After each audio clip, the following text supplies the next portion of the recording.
My name is Jessie Powell. This monologue is from the play John Lennon Me. The character's name is Star. She's a teenage girl with cystic fibrosis staying long-term in a hospital. Allow me to introduce myself. Contrary to what it says on my birth certificate, my name is not Stella Grubner. I renamed myself Star. No last name, thank you very much. I mean, Stella, really? What could my parents have been thinking? Well, Claudia, my mother, you'll meet her later. She tells me that when I was born, she and my father were living in New York City. Claudia was an actress, and my dad was a stand-up comic. She was in rehearsal for a revival of this famous play called A Streetcar Named Desire. Because of me, she had to drop out. So she named me Stella, after the character she never got to play.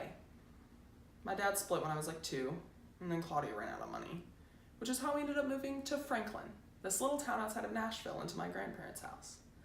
I plan to run away to New York City when I turn 18 to become a very famous actress.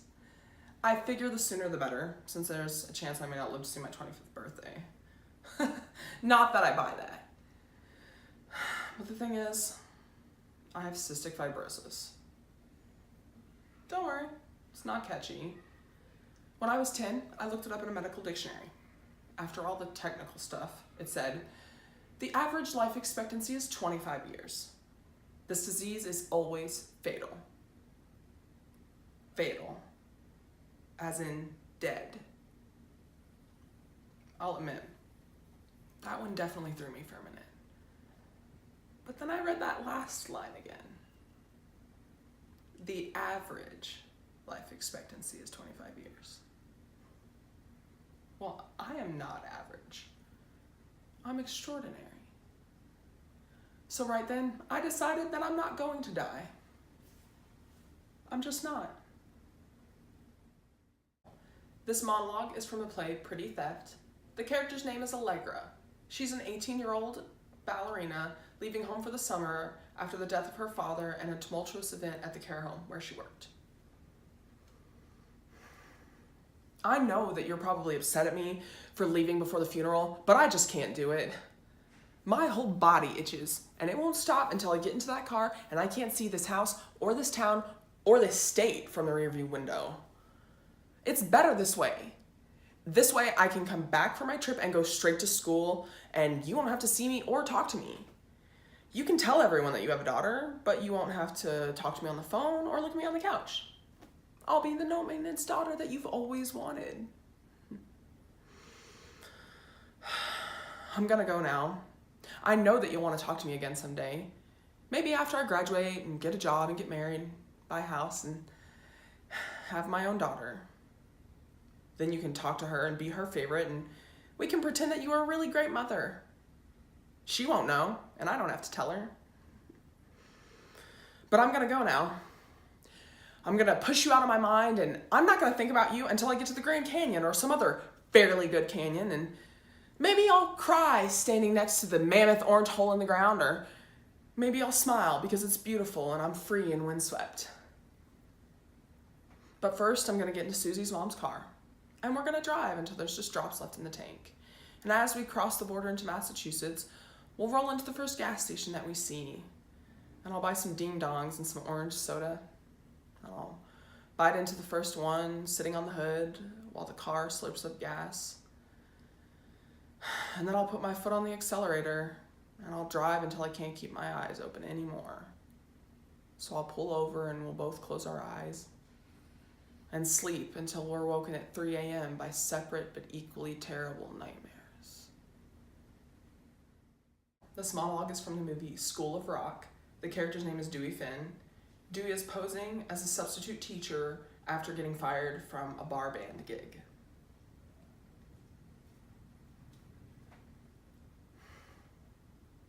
What?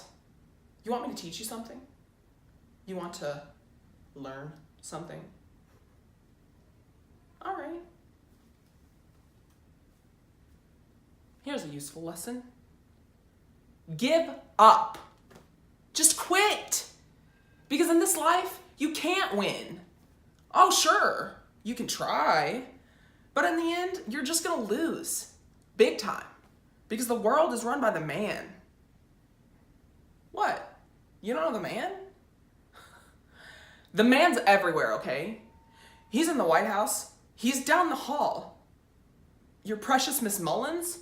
She's the man, okay? And the man destroyed the ozone layer, and he's burning down the Amazon, and he kidnapped Shamu, and he put her in a chlorine tank, okay? And there used to be a way to stick it to the man. It was called rock and roll. But oh no. The man had to go and ruin that too, with a little thing called MTV. So don't waste your time trying to make anything cool or pure or awesome, because the man's just gonna call you a fat, washed up loser and crush your soul. So do yourselves a favor and just give up. This monologue is from the movie Stranger Than Fiction. The character's name is Karen Eiffel, also known as Kay, and she's a published author narrating the life of one of her characters. This is a story about a man named Harold Crick. Harold Crick was a man of infinite numbers, endless calculations, and remarkably few words, and his wristwatch said even less. Every weekday for 12 years, Harold would brush each of his 32 teeth 76 times, 38 times back and forth, 38 times up and down. Every weekday for 12 years, Harold would tie his tie in a single Windsor knot instead of the double, thereby saving himself up to 43 seconds. His wristwatch thought that the single Windsor made his neck look fat, but said nothing. Every weekday for 12 years, Harold would run at a rate of nearly 57 steps per block for 6 blocks, barely catching the 8:17 Chronicle bus. His wristwatch would delight in feeling the crisp wind rushing over its face.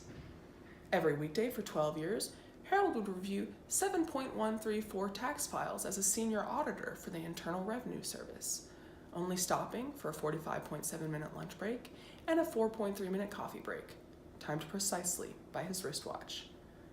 Beyond that, Harold lived a life of solitude. Harold would walk home alone.